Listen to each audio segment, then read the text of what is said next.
कैसे उतारें अंतिम ऋण चिता की लकड़ी का।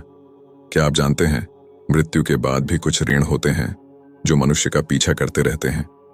हिंदू धर्म शास्त्रों में 5 प्रकार के ऋण बताए गए हैं: देव ऋण, पितृ ऋण, ऋषि ऋण, भूत ऋण और लोक ऋण। इनमें से प्रथम 4 ऋण तो मनुष्य के इस जन्म के कर्म के आधार पर अगले जन्म में पीछा करते हैं। इनमें से 5वां ऋण यानी लोक ऋण अत्यंत महत्वपूर्ण होता है। प्रथम 4 ऋण तो मनुष्य पर जीवित अवस्था में चढ़ते हैं, जबकि लोक ऋण मृत्यु के पश्चात चढ़ता है। जब मनुष्य की मृत्यु होती है तो उसके दाह संस्कार में जो लकड़ियां उपयोग की जाती हैं, दरअसल वही उस पर सबसे अंतिम ऋण होता है। यह ऋण लेकर जब मनुष्य नए जन्म में पहुंचता है तो उसे प्रकृति से जुड़े अनेक प्रकार के कष्टों का भोग करना पड़ता है।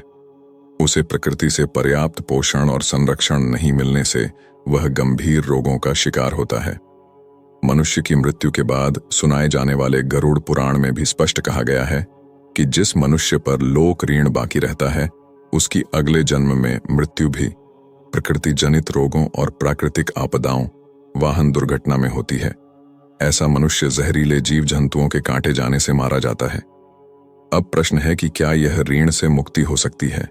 यदि हाँ, तो कैसे उतारें लोक ऋण? शास्त्रों में कहा गया है कि लोक ऋण उतारने का एकमात्र साधन है प्रकृति का संरक्षण। चूंकि मनुष्य पर अंतिम ऋण चिता की लकड़ी का होता है, इसलिए अपने जीवन काल में प्रत्येक मनुष्य को अपनी आयु की दशांश मात्रा में वृक्ष अनिवार्य रूप से लगाना चाहिए। कलयुग में मनुष्य की आयु 100 वर्ष मानी गई है। इसका दशांश यानी 10 छायादार फलदार पेड़ प्रत्येक मनुष्य को अपने जीवन काल में लगाना ही चाहिए।